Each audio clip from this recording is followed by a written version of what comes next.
कक्षा 7 विषय गणित के ऑनलाइन क्लास में आपका स्वागत है। कक्षा 7 में हम कर रहे थे प्रश्नावली 11.4, जिसका हमने कल प्रश्न नंबर 10 का एक सवाल किया था। आज हम कर रहे हैं प्रश्न 10 का सवाल नंबर 2। इसमें भी देखो कल की तरह एक आकृति दे रखी है और आपको ये छायांकित भाग का क्षेत्रफल ज्ञात करके बताना है। आकृति है P Q R S। अब देखिए यहाँ पर लिखा हुआ है 20 सेमी। कितना है? 20 सेमी। नीचे 10 और 10 इधर कितने हो गए? 20। इसका मतलब इसकी सारी भुजाएं कितनी है? समान माप की है। तो ये वर्ग की आकृति है। कौन सी है? वर्ग की आकृति। अब इसमें अब छायांकित भाग का क्षेत्रफल निकालने के लिए हम सबसे पहले P Q R S जो वर्ग है इसका क्षेत्रफल ज्ञात करेंगे। क्षेत्रफल ज्ञात करने के बाद इसके अंदर देखिए आपको 3 त्रिभुज की आकृतियाँ दिखाई दे रही है। 1 2 3। इन तीनों आकृतियों का हम क्या ज्ञात करेंगे? क्षेत्रफल। फिर इन तीनों आकृतियों के क्षेत्रफल को जोड़कर इस पूरे वर्ग की आकृति के क्षेत्रफल में से इसको घटा देंगे। तो घटाने पे जो आंसर आएगा वो इस छायांकित भाग का क्या होगा? क्षेत्रफल होगा। तो सबसे पहले देखिए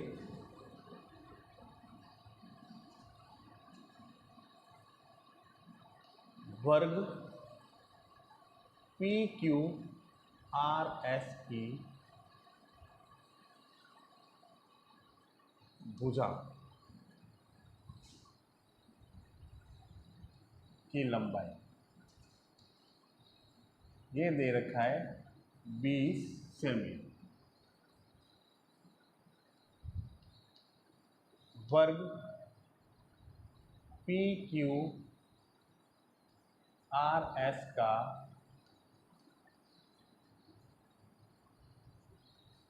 क्षेत्रफल। वर्ग पी क्यू आर एस का क्षेत्रफल। इसका सूत्र है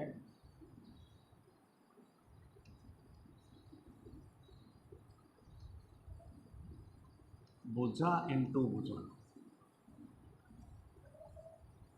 तो 20 इंटू 20 सेमी। अगर गुणा करेंगे 2 को 2 से, क्या 2 दूनी 4 और 2 जीरो पीछे 400 सेमी स्क्वायर। अब ये 400 सेमी स्क्वायर क्या निकला? इस पूरे वर्ग का क्षेत्रफल। अब हम क्या करेंगे? ये 3 त्रिभुज तो दिखाई दे रहे हैं आपको। इन सभी त्रिभुजों का क्या ज्ञात करेंगे? क्षेत्रफल। तो सबसे पहले T S U, ये जो आकृति दिख रही है यहाँ पे, इसका क्षेत्रफल ज्ञात करेंगे।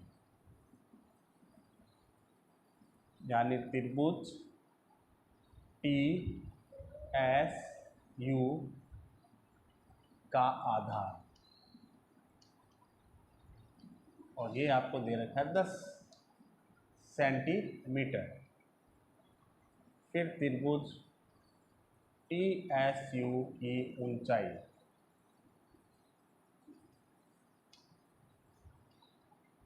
ये भी आपको कितनी दे रखी है?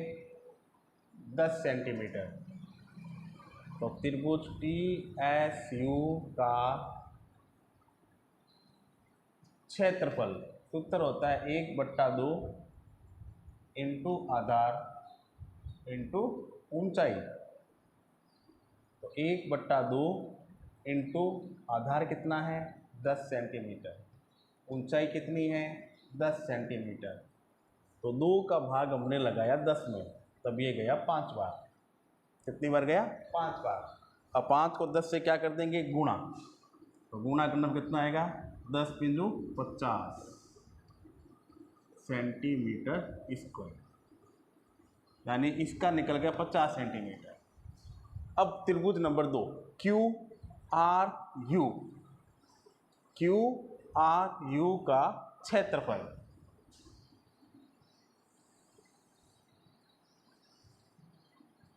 यानी त्रिभुज Q R U का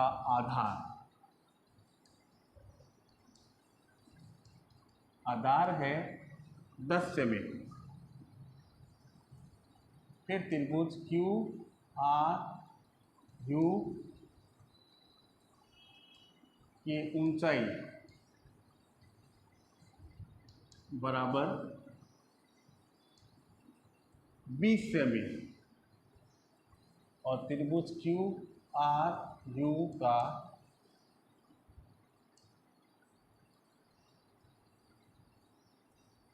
क्षेत्रफल 1/2 इंटू आधार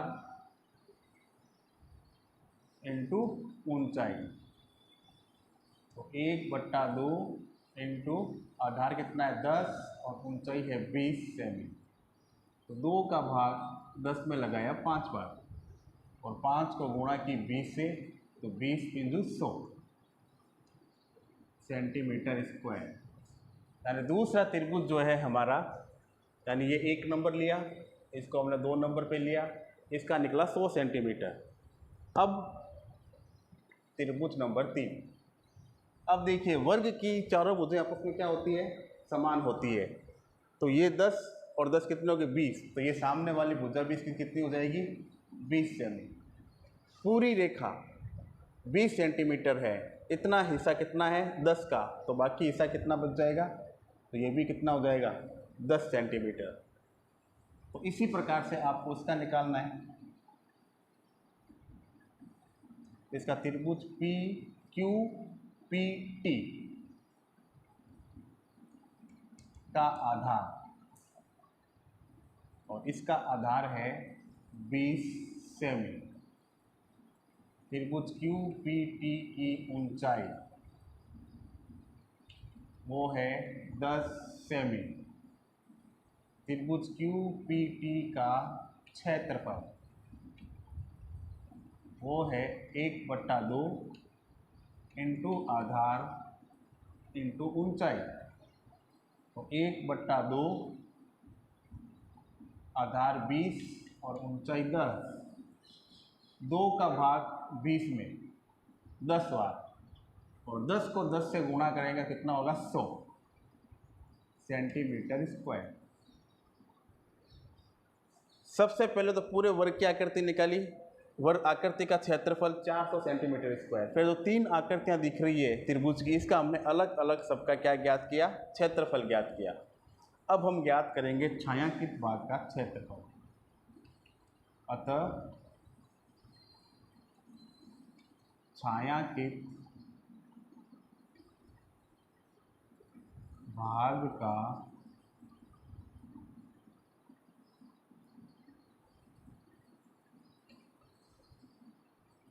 क्षेत्रफल, छायांकित भाग का क्षेत्रफल, इसमें हम क्या करेंगे, इस वर्ग के क्षेत्रफल में से इन तीनों त्रिभुज की क्षेत्रफल को जोड़ के माइनस कर देंगे। यानी 400 माइनस ब्रैकेट में 50 प्लस 100 प्लस 100 सेंटीमीटर स्क्वायर। फिर 400 माइनस ये हो गया 100 200 और प्लस 50 250 सेंटीमीटर स्क्वायर। अब 400 में से इसको घटाएंगे तो 0 में से 0 गया 0। यहाँ हमने एक उधार लिया 10 हो गए, 10 में से 5 गया 5, यहाँ रह गया 3, 3 में से 2 गया 1, यानी 150 सेंटीमीटर स्क्वायर। और ये क्या ज्ञात हुआ, छायांकित भाग का क्षेत्रफल। तो इस प्रकार से आपको इस सवाल को हल करना है। आकृति को देखिए, सवाल हल किया उसको देखिए, समझिए और फिर इस सवाल को आप स्वयं हल करने का अभ्यास कीजिए। धन्यवाद।